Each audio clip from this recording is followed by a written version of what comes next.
ज्ञानञ्जनशलाकया चक्षुरुन्मिलितं येन तस्मै श्रीगुरुवे नमः। श्रीचैतन्यमनोभीष्टं विस्थापितं येन भूतले स्वयं रूपः कदा मह्यं ददाति स्वयं पदान्तिकम्। वन्देऽहं श्रीगुरो श्रीयुतापदकमलं श्रीगुरुन् वैष्णवांश्च श्रीरूपम्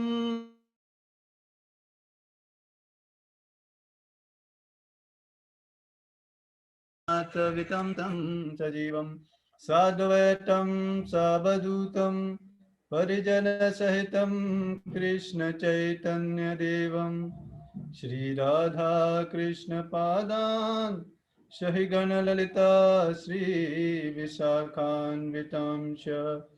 हे कृष्णा करुणा सिन्धु दीनबन्धु जगत्पते गोपेश गोपिका कान्त राधाकान्त नमोऽस्तुते।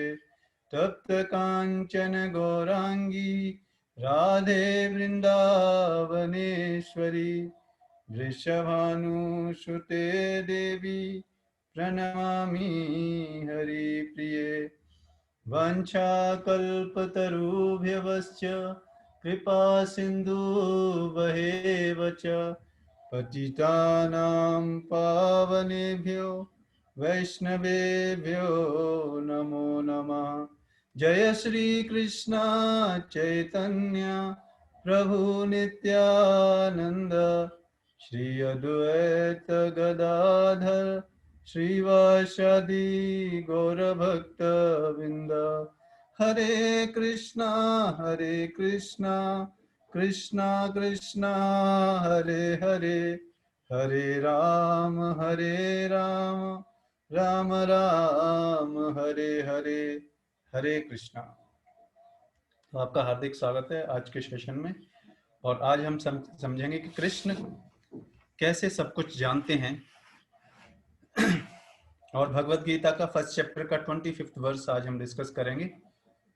उसमें उसी से रिलेटेड ही हमने आज टॉपिक का नाम है Krishna the knower of everything.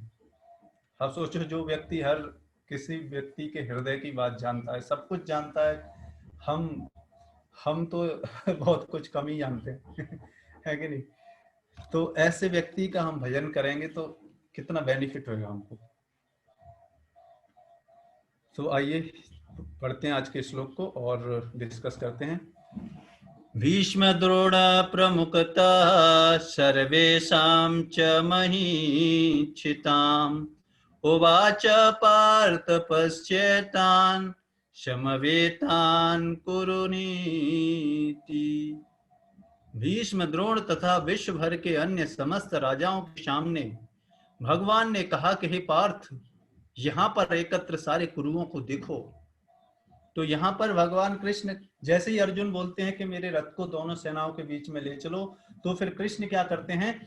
Krishna उस रथ को लेके आते हैं। सारथी बने हुए हैं अर्जुन के सारे ब्रह्मांड के मालिक हैं वो, लेकिन फिर भी प्रेम बस अर्जुन का प्रेम भगवान से इतना है कि भगवान अपने भक्तों की सेवा करना चाहते हैं। तो इस कारण वो क्या करते हैं? उस रथ को दोनों सेनाओं के बीच में खड़ा कर देते हैं और हंसते हुए बोलते हैं, क्या बोलते हैं? यहाँ पर एकत्र सारे कुरुओं को देखो अर्जुन, देखो थोड़ा सा हंसते हुए, क्योंकि कि देखना चाहते हो, ये देखो कौन कौन लड़ना चाहते हैं आपसे। तो प्रभुपाद परपट में इसके लिखते हैं, समस्त जीवों के परमात्मा, क्योंकि भगवान कृष्ण अर्जुन के हृदय में क्या चल रहा है वो सब जानते हैं कृष्ण, इसलिए समस्त जीवों के परमात्मा स्वरूप भगवान कृष्ण यह जानते थे कि अर्जुन के मन में क्या बीत रहा है।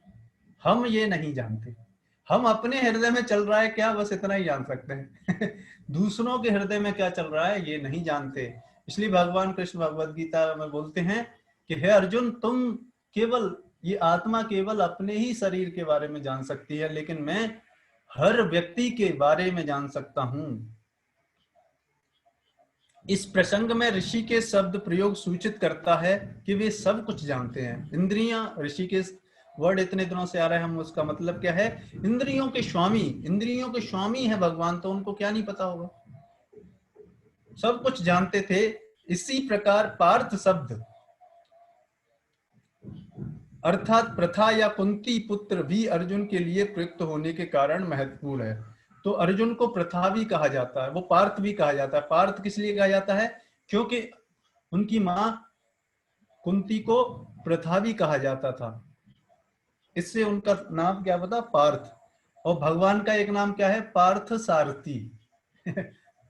तो पार्थ मतलब अर्जुन के सारथी, इसलिए भगवान का नाम पड़ा एक पार्थ सारथी। मित्र के रूप में वे अर्जुन को बता देना चाहते थे कि चूंकि अर्जुन उनके पिता वसुदेव की बहन प्रथा का पुत्र था, इसलिए उन्होंने अर्जुन का सारथी बनना स्वीकार किया था। किंतु जब उन्होंने अर्जुन से कुरुओं को देखो कहा तो इससे उनका क्या अभिप्राय था? क्या अर्जुन वहीं पर रुककर युद्ध करना नहीं चाहते? कृष्ण को अपनी बुआ प्रथा के पुत्र से कभी भी ऐसा आशा नहीं थी। इस प्रकार से कृष्ण ने अपने मित्र की मन स्थिति की पूर्व सूचना परिहास वश दी। तो अर्जुन के हृदय में जो चल रहा था उसको परिहास वश अर्जुन, इसलिए भगवान कृष्ण ने बोला कि देखो, कुरुओं को देखो। और इसके बाद अभी थोड़ा डिलेमा में पड़ जाएंगे अर्जुन, तो वो अलग मैटर है।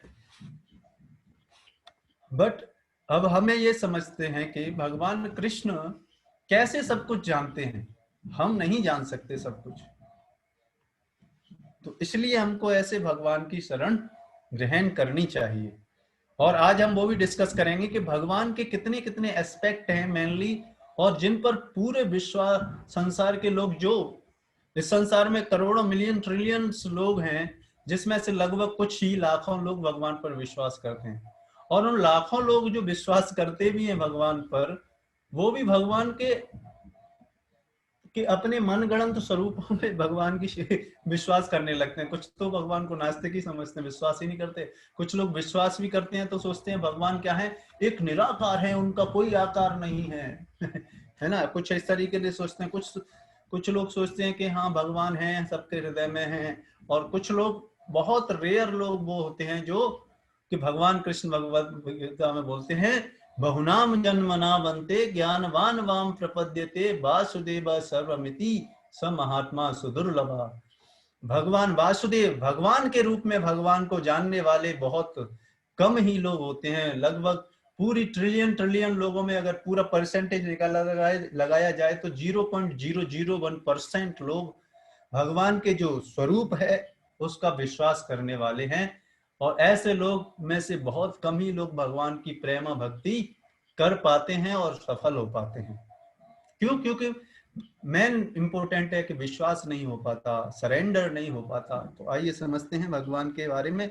आज हमने भगवान भागवतम का ये फर्स्ट कैंटो का, यानी फर्स्ट पहले स्कंद का दूसरे अध्याय का 11वां श्लोक है। और एक भक्त ने ये प्रश्न भी पूछा था इससे रिलेटेड, भगवान पता नहीं कैसे अरेंज कर देते हैं ऐसे ही श्लोकों को, कि आज उसी प्रश्न का आंसर भी इसी में ही है। वदन्ति तत्त्वविदं कस्त्वं तस्त्वं यज्ञानमध्ययं ब्रह्मेति परमात्मेति भगवानति सब्जते। तो सुखदेव गोस्वामी बता रहे हैं इस श्लोक में क्या, परम सत्य को जानने वाले विद्वान आध्यात्मवादी, मतलब जो स्पिरिचुअलिस्ट, जो भगवान पर विश्वास करते हैं एटलीस्ट, इस अद्वैत तत्व को ब्रह्म, परमात्मा या भगवान के नाम से पुकारते हैं। तो वो तीन तरीके से भगवान को लोग, मेनली भगवान को जानने वाले लोगों को तीन तरह की कैटेगरी में डिवाइड किया जा सकता है। और भगवान तीन तरीके से ही रियलाइज करते हैं अपने आप को। सबसे पहले ब्रह्म, यानी ब्रह्म ज्योति, जो भगवान के शरीर से किरणें निकलती हैं, भगवान के शरीर से जो प्रकाश निकलता है उसको बोलते हैं क्या, ब्रह्म।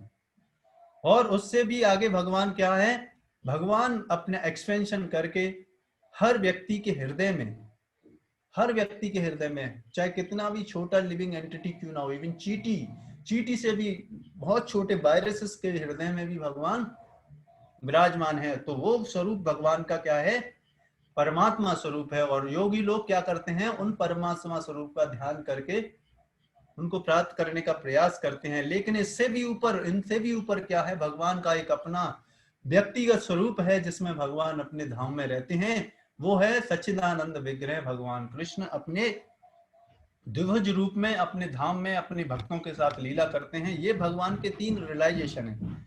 तो ब्रह्म रियलाइजेशन आसान होता है, परमात्मा रियलाइजेशन उससे कठिन होता है, और सबसे लास्ट का रियलाइजेशन है भगवान रियलाइजेशन, जो कि बहुत कठिन होता है।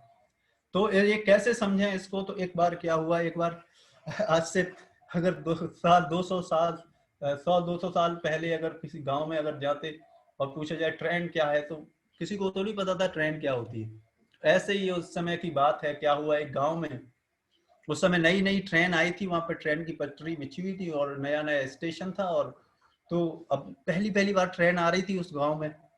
तो गांव के बड़े लोग, जब पहली पहली बार जब कुछ होता है तो लोग बड़े एक्साइटेड होते हैं है ना, बड़े एक्साइटेड होते देखने का प्रयास करते हैं। लेकिन अभी देखो, अब कोई स्टेशन में इतनी ट्रेन आती है, अब कोई नहीं जाएगा।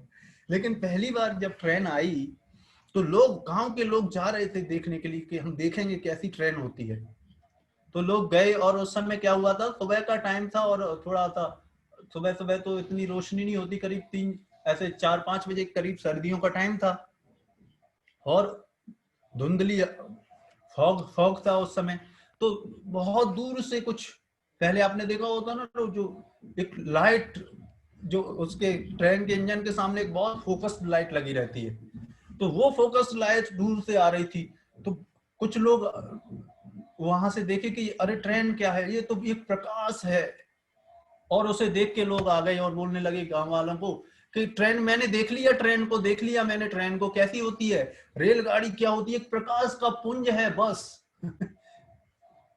तो थोड़ी देर बाद क्या हुआ, थोड़ी देर बाद कुछ लोग थोड़ा धैर्य रखे, थोड़ा इंतजार किए, तब तक ट्रेन क्या हुई, स्टेशन से थोड़े और नजदीक आ गई, और उन्होंने देखा अरे ये तो ट्रेन एक लंबी सी सांप की तरह है लंबी लंबी सी है। तब तक थोड़ा उजाला भी थोड़ा थोड़ा हो गया था। तो इतना देख के कुछ लोग भाग के आए और गांव वालों को बताया, क्या क्या हमने देखा है ट्रेन को, कैसी होती है, एक प्रकाश का पुंज और सांप की तरह लंबी होती है तो आप बताओ, पहले वाला व्यक्ति गलत था क्या? नहीं दूसरा वाला क्या व्यक्ति गलत था? नहीं। दोनों ने अब जो भी समझा अपने हिसाब से उसको बता रहे हैं, है ना, प्रकाश भी है, लंबी भी है। लेकिन और भी कुछ लोग थोड़ा और धैर्य रखे, और क्या हुआ, उन्होंने देखा ट्रेन आई, स्टेशन पे रुकी, उसमें से यात्री उतरे, डब्बे थे, उन्होंने बड़ी आसानी से देखा सब कुछ। तब उनको समझ में आया, हाँ ट्रेन का जो प्रकाश था वो तो लाइट थी उसके इंजन के सामने लगी हुई थी, और लंबे लंबे उसमें डब्बे थे, और उसमें लोग बैठे थे। तो ये था सब कुछ जानना। तो ये व्यक्ति जब गए गांव में, इन्होंने जब बताया तो ये सब कुछ एक्सप्लेन कर पाए। तो ये इसमें भी आप देखेंगे कि ट्रेन को बताने वाले 3 तरीके के लोग थे, है ना। एक तो केवल लाइट को देख के ही भाग गए, तो कुछ लोग भगवान को क्या करते हैं, भगवान की ब्रह्म ज्योति से ही आकर्षित हो जाते हैं है ना, और बस वहीं से बोलते हमने भगवान को रियलाइज कर लिया बस। लेकिन इतना नहीं है है नहीं। और उससे भी आगे क्या है, भगवान जो लंबा लंबा बता रहे थे, तो वो भगवान परमात्मा रूप में हर हृदय में बैठे हैं। उसको योगी लोग थोड़ा मेडिटेट करते हैं, वो सोचते हमने सब कुछ जान लिया, नहीं वो भी नहीं है, इससे भी ऊपर है, जो है भगवान स्वयं। जो लास्ट वाला व्यक्ति था उसने वास्तव में ट्रेन को समझा था। तो उसी तरीके से भगवान को जब तक व्यक्तिगत, जो व्यक्ति भगवान का जो अपना फॉर्म है, व्यक्तिगत रूप है, वो नहीं व्यक्ति समझेगा जब तक भगवान का रियलाइजेशन अनकंप्लीट रहेगा। और भी आप मैं समझाता हूँ। जैसे आप देखते हैं ना, यहाँ पहाड़, ये हिमाचल पहाड़ी इलाका है। तो एक बार चंडीगढ़ से कोई व्यक्ति आए और वहां से देखे, और दूर से आए देखे, और देखे ये पहाड़ है, बहुत दूर पहाड़ पे देखे, तो पहाड़ पे क्या दूर से नजर आएगा, ग्रीन ग्रीन नजर आएगा बस, और क्या। तो और वो बोले कि पहाड़ मैंने देख के, और बस वहीं से लौट के चलाया प्लेन्स में जाके, बोले मैंने पहाड़ों को देखा, मैंने पहाड़ों को देखा, कैसे होते हैं पहाड़े, हरे हरे हरे हरे होते हैं है ना। लेकिन कुछ लोग और व्यक्ति नजदीक आए, पहाड़ के, देखा ना पेड़ वेड़ होते हैं यहाँ पर, तो हरा किस लिए होता है? पेड़ लगे होते हैं इसलिए हरा होता है। तो उसने बोला, तो फिर वो जाके उसने भी प्लेन्स में जाके बोला, हाँ हाँ हरा हरा होता तो है, लेकिन पेड़ों की वजह से होते हैं, बहुत सारे पेड़ पौधे होते हैं।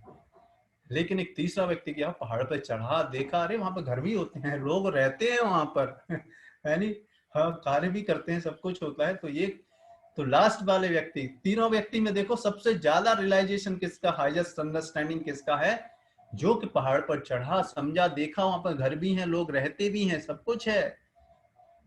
तो ये है रियलाइजेशन, भगवान का अल्टीमेट रियलाइजेशन। तो इस तरीके से लोग कम नॉलेज में क्या रह जाते हैं, समझ जाते कि हमने समझ लिया, लेकिन नहीं। इसलिए भगवान बोलते हैं यहाँ पर, वासुदेव सर्वमिति स महात्मा सुदुर्लभा।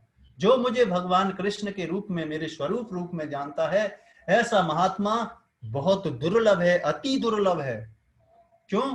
क्योंकि ऐसा दुर्लभ भगवान का स्वरूप तभी हमको प्राप्त होगा, तभी हम देख पाएंगे जब हम भगवान के शरणागत होंगे, तभी बाकी रियलाइजेशन हम थोड़ा अपनी तपस्या और उसके बल पर रियलाइज कर भी सकते हैं, लेकिन जो भगवान का जो व्यक्तिगत स्वरूप है, ये हम अपनी किसी भी तपस्या के बल पर, अपनी शक्ति के बल पर भगवान को नहीं प्राप्त कर पाएंगे। इसलिए भगवान ने बोला, भक्त्या माम अभिजानाति, भगवत गीता के 18वें अध्याय के 54वें श्लोक में भगवान ने बोला, भक्त्या माम अभिजानाति, कि केवल और केवल भक्ति के द्वारा और प्रेम के द्वारा मुझे जाना जा सकता है, और कोई तरीका मुझे इस जो हमारा ये जो भगवान का स्वरूप है, उस स्वरूप को केवल भक्ति के द्वारा ही जाना जा सकता है। और एक एग्जांपल मैं आपको बताता हूँ कैसे, और लोग क्या समझते हैं। जैसे मान लो सूर्य है, सूर्य को लोग, अगर कोई व्यक्ति देखे, सूर्य ना देखे और अपने कमरे में बैठा और प्रकाश की रोशनी आए और समझे कि हाँ यही सूर्य है, सूर्य की रोशनी को देखे बोले, तो वास्तव में सूर्य की रोशनी आ रही है, इसका मतलब सूर्य तो है लेकिन सूर्य की रोशनी सूर्य नहीं है ना। तो कोई व्यक्ति समझे हाँ रोशनी ही सूर्य है, तो उसकी कम अंडरस्टैंडिंग है। लेकिन जो व्यक्ति बाहर जाके देखे और देखे, हाँ देखा सूर्य, देखा उसने, और देखा क्या गोला गोला सा है, आग जैसा, तो हाँ उसका पहले से तो रियलाइजेशन बढ़ा लेकिन एक तीसरा व्यक्ति अगर इसके पास पावर है, तो अगर सन प्लेनेट पे जाके देखे कि वहां पर व्यक्ति रहते हैं, वहां पर भी लोग रहते हैं, वहां के शरीर आग के बने हुए हैं, है ना। इसीलिए तो आप देखो हमारा शरीर किसका बना हुआ है, अर्थ वाटर फायर एयर और स्पेस, 5 एलिमेंट, और इसमें पृथ्वी की मात्रा ज्यादा है, इसलिए हम इस पृथ्वी प्लेनेट पर हैं। और जो सूर्य प्लेनेट पर रहने वाले हैं उसमें अग्नि की मात्रा ज्यादा रहती है। क्यों? क्योंकि आत्मा तो जलाया, सुखाया, गीला नहीं किया जा सकता, इसलिए आत्मा कहीं पर भी रह सकती है। इसलिए सूर्य प्लेनेट पर भी लोग रहते हैं, वहां पर सूर्य के देवता विवस्वानु रहते हैं, है ना। तो वहां पर जो व्यक्ति जाएगा वो समझ पाएगा ना कि सूर्य क्या है, एक व्यक्ति भी है, उसकी वजह से ये सब रोशनी निकल रही है, ये सब है ना। तो अल्टीमेट अंडरस्टैंडिंग आप समझ पाएंगे क्या, एक व्यक्तिगत फॉर्म जो है वो अल्टीमेट अंडरस्टैंडिंग होती है। तो उसी तरीके से भगवान के यहाँ पर क्या बता रहे हैं, 3 रियलाइजेशन है, ब्रह्मेति, परमात्मेति, भगवान मिति सभ्यते। मतलब भगवान को जानने वाले लोग पहले ब्रह्म, मतलब उनके शरीर से निकलने वाली ज्योति को क्या बोलते हैं, ब्रह्म बोलते हैं। और भगवान अपना एक्सपेंशन करके हर जीवात्मा के हृदय में बैठे हैं, इसलिए भगवान हर व्यक्ति के बारे में क्या चल रहा है, क्या सोच रहा है, वो सब कुछ चल रहा है। इसलिए हम ये नहीं कर सकते कि मुझे कोई नहीं देख रहा है ना, छुपे छुपे मैं कुछ भी कर लूंगा, नहीं। आप किसको धोखा दे रहे हैं, खुद को धोखा दे रहे हैं। भगवान को कोई धोखा नहीं दे सकता, है ना। हाँ यहाँ इस संसार के लोगों को का दो लोगों को धोखा दे सकते हो ज्यादा से ज्यादा, लेकिन आप अपनी लाइफ को जिसने दी है उनको धोखा हम नहीं दे सकते। तो ये था भगवान का अंडरस्टैंडिंग। इसलिए भगवान कृष्ण बोले मेरा भजन करो, मन मना भव मद्भक्ता मध्या जी माम नमस्कुरु। इसलिए भगवान ने डायरेक्ट बोला, इधर उधर कंफ्यूज मत रहो, ब्रह्म में परमात्मा में मेरा भजन करो सीधे, है ना। क्योंकि अल्टीमेटली आना तो यहीं पर है। क्योंकि जो ब्रह्म ज्योति में भी जो लोग जाते हैं उनको आनंद नहीं मिलता वहां पर मान लो कमरे में रोशनी कर दो और एक व्यक्ति को अकेला छोड़ दो, तो कोई आनंद मिलेगा उसको? नहीं। आनंद तो तब मिलता है जब वो अपने मित्रों के साथ रहता है, खेलता कूदता है, रेसिप्रोकेट करता है, रिलेशन में रहता है, तब आनंद, variety is the mother of enjoyment. इसलिए भगवान सारे रसों के आगार है, रसो वैश्य, भगवान कृष्ण सारे रसों के आगार है। इसलिए भगवान कृष्ण से जो प्रेम करता है वो हमेशा आनंद में रहता है। और भगवान, आज एक और श्लोक मैं आपको बताना चाहता हूं, उसमें भगवान सुखदेव गोस्वामी क्या बोल रहे हैं हमारे जीवन के बारे में, सुनो। ये भी भागवतम के फर्स्ट कैंटो सेकंड चैप्टर का 10th वर्ष है।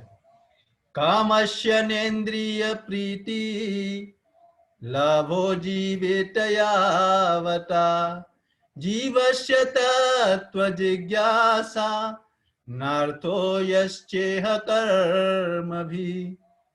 जीवस्य तत्व जिज्ञासा नार्थे यज्ञ यश्चेह कर्म भी। कामस्य नेन्द्रिय प्रीतिर लाभो जीवित यावता। जीवन की इच्छाएं इंद्रिय तृप्ति की ओर लक्षित नहीं होनी चाहिए। ये हमारे जीवन का उद्देश्य। देखो भागवतम इसलिए बोला जाता है नित्यम भागवत सेवया, इसलिए भागवतम में बताया गया है कि ये भागवत क्या है, कलयुग के लोगों के लिए आंखें प्रदान करने वाला है। कलयुग में लोग क्या होंगे, अंधे होंगे, आंखें होते हुए भी अंधे होंगे। क्यों? क्योंकि आंखें होते हुए भी उनको ये नहीं पता होगा कि क्या करना है जीवन में, इसलिए अंधे होंगे वो। इसलिए भगवान भागवतम में बताया गया कि कलयुग में लोग क्या होंगे, मंदा सुमंद मतियो मंद भाग्या उपाद्रता, कि कलयुग में लोग अभाग्यशाली होंगे, बुद्धि कम होगी और आंखों से भी अंधे होंगे।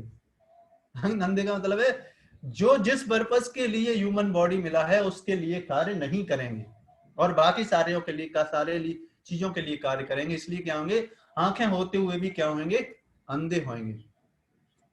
इसलिए बता रहे हैं कि जीवन की इच्छाएं इंद्रिय तृप्ति की ओर लक्षित नहीं होनी चाहिए। जीवन हमारे जीवन, और इन्हीं की वजह से तो हम परेशान हैं। ये अनवांटेड डिजायर्स है, मतलब हम अपनी इंद्रियों को तुष्ट करने के लिए पता नहीं कितनी इच्छाएं क्रिएट कर देते हैं और फिर उनके लिए मेहनत करते हैं बहुत। इतना मेहनत करने की जरूरत थोड़ी है ह्यूमन बॉडी में, दिमाग दिया है भगवान ने है कि नहीं। आप देखो एक व्यक्ति को एक शरीर निर्वाह करने के लिए क्या चाहिए, हम ये इसमें बताएंगे। मनुष्य को केवल स्वस्थ जीवन या आत्म संरक्षण की कामना करनी चाहिए।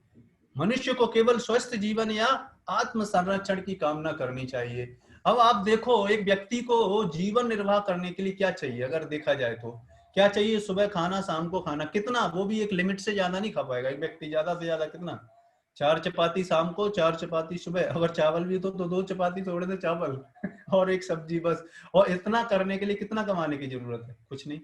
लेकिन उसकी अनवांटेड डिजायर्स क्या है, बहुत ब्रांडेड परफ्यूम होना चाहिए, परफ्यूम के खाने से उसका शरीर निर्वाह होगा है ना। देखो व्यक्ति कैसे अपनी, मतलब कहने वाला एक्सपेंसेस को बढ़ा लेता है, फिर उसके लिए मेहनत करता है और फिर बोलता है I don't have a time, प्रभु जी मेरे पास समय नहीं है जब करने के लिए तो समय कहां से होगा, अनवांटेड डिजायर में समय निकाल दिया है कि नहीं और भी पता नहीं क्या ब्रांड के याद है भाई, पहनने के लिए कपड़े ही तो चाहिए, लेकिन नहीं, करोड़ और हजारों रुपए के चाहिए कपड़े। किस लिए, लोग देखें कि मैं इस संसार का सबसे बड़ा व्यक्ति हूं, लोग मेरे कपड़े देख के मुझसे आकर्षित हो जाएं, हैं, और उसके चक्कर में मेहनत करनी पड़ती है।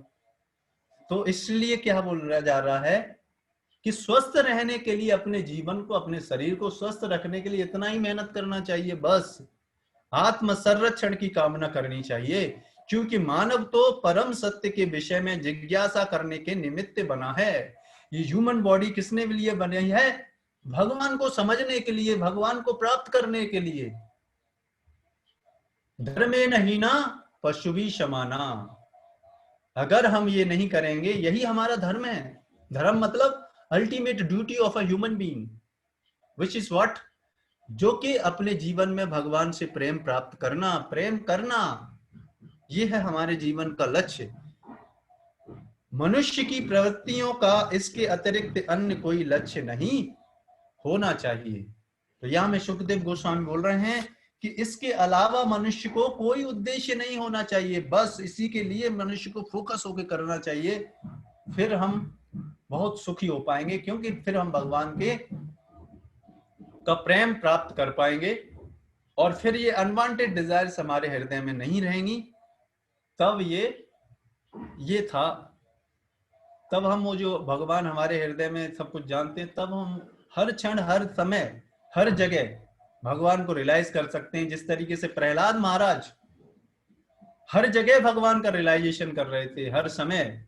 जब हिरण्यकश्यपु ने पूछा तेरे भगवान कहां पर हैं, इस खंबे में है क्या, प्रहलाद महाराज ने बोला हाँ, भगवान सर्वत्र हैं, इस खंबे में भी हैं। और भगवान अपने भक्त की, केवल अपने इस भक्त की इच्छा को पूरा करने के लिए उस खंबे में से प्रकट हो गए और हिरण्यकश्यपु का उद्धार कर दिया। उसी तरीके से जब हमारी श्रद्धा भगवान में बढ़ जाएगी तो क्या होगा, तो फिर हमारा हृदय भी भगवान, तब हम भी हर समय भगवान को देख पाएंगे। तो इसी के साथ हम इस सेशन को यहाँ पर विराम करते हैं। और अगर आपका कोई और भी जानना चाहते हैं तो हमारा ग्रुप है जर्नी ऑफ सेल्फ डिस्कवरी, उस पर आप ज्वाइन कर सकते हैं और भी इस तरीके के सेशंस में आने के लिए, फिर और पर्सनल गाइडेंस के लिए, उसमें और ज़्यादा आप समझ सकते हैं इन सारी चीज़ों से, है ना। तो इस तरीके से हम इसको, आज के सेशन को हम यहीं पे विराम देते हैं।